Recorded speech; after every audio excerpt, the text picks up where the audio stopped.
आज हम लोग देखेंगे operators in C plus plus. पिछले क्लास में बताए थे डेटा टाइप्स के बारे में। आज हम लोग ऑपरेटर्स के बारे में डिस्कस करेंगे। ऑपरेटर्स क्या होता है, ऑपरेटर्स का कहाँ पे यूज करते हैं हम लोग, और ऑपरेटर्स का किस तरीके से यूज करके हम लोग प्रोग्राम के अंदर सॉल्व कर सकते हैं प्रॉब्लम को। सबसे पहले हम लोग डिस्कस करेंगे कि ऑपरेटर्स होता क्या है। तो ऑपरेटर्स जो होता है, operators is a symbol that operates on variables, perform specific mathematicals and logical calculations के लिए। यानी ऑपरेटर्स का यूज हम लोग करते हैं मैथमेटिकल्स, और इसमें हम लोग यूज करते हैं लॉजिकल कंप्यूटेशनल के लिए। यानी ऑपरेटर्स का यूज जनरली मैथमेटिकल्स और कंप्यूटेशनल के लिए यूज किया जाता है। जब भी हम लोग प्रोग्राम बनाते हैं तो इसमें मैथमेटिकल्स और कंप्यूटेशनल आता है, और इस मैथमेटिकल और कंप्यूटेशनल को ऑपरेट करने के लिए हम लोग ऑपरेटर्स का यूज करते हैं। अब अगर हम लोग बात करें टाइप्स ऑफ ऑपरेटर्स का, तो C++ के अंदर there are types of operators. सबसे पहले अरिथमेटिक ऑपरेटर्स आता है, उसके बाद हम लोग रिलेशनल ऑपरेटर्स देखेंगे, लॉजिकल ऑपरेटर्स, और उसके बाद हम लोग बिटवाइज के ऊपर डिस्कस करेंगे एंड असाइनमेंट, टर्नरी और conditional operator. There are types of operator and 6 type of operators हम लोग डिस्कस करने वाले हैं C++ के अंदर। तो सबसे पहले हम लोग बात करते हैं अरिथमेटिक ऑपरेटर्स का। तो arithmetic operators is a mathematicals, and यहाँ पे मैथमेटिकल्स परफॉर्म अरिथमेटिक और मैथमेटिकल्स ऑपरेशंस को परफॉर्म करने के लिए अरिथमेटिक ऑपरेटर्स का यूज करते हैं, जिसमें आता है addition, subtraction, multiplication, division.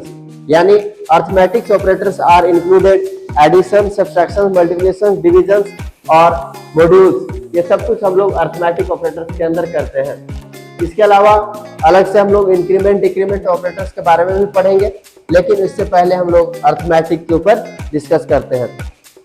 Arithmetic operators के अंदर plus, minus, subtraction, multiplication, division और यहाँ पे मॉड्यूल्स एंड इंक्रीमेंट, डिक्रीमेंट भी हम लोग इसके ऊपर। अरिथमेटिक ऑपरेटर्स में जो वैल्यूज को ऐड करना हो या सब्ट्रैक्ट करना हो, मल्टीप्लाई करना हो, डिवाइड करना हो, या फिर मॉड्यूल्स निकालना हो यानी रिमाइंडर्स निकालना हो, तो इसके लिए हम लोग अरिथमेटिक ऑपरेटर्स का यूज करेंगे। और अगर बात आता है रिलेशनल ऑपरेटर्स का, तो रिलेशनल मतलब कंपैरिजन ऑपरेटर्स, यानी दो वैल्यूज के बीच का कंपैरिजन को हम लोग रिलेशनल ऑपरेटर्स बोलते हैं। C++ के अंदर relational operators are used for comparison of values of two operands. दो ऑपरेंड्स के बीच यहाँ पे वैल्यू को हम लोग क्या कर सकते हैं, चेक कर सकते हैं, कंपैरिजन को चेक कर सकते हैं। तो यहाँ पे टाइप, इसमें अगर हम लोग बात करें तो अलग अलग टाइप का रिलेशनल्स के अंदर आपको पढ़ना है।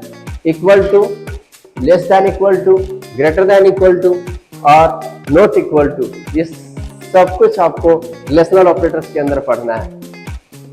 इक्वल टू का काम क्या होता है, दो वैल्यूज के बीच का कंपैरिजन को हम लोग इक्वल टू बोलते हैं। फॉर एग्जांपल, जैसे आप जो कोड बनाएंगे इसमें बताया हुआ है कि जैसे एक वैल्यू, हम ए का वैल्यू 6 लिए हैं और बी का वैल्यू 4 लिए हैं।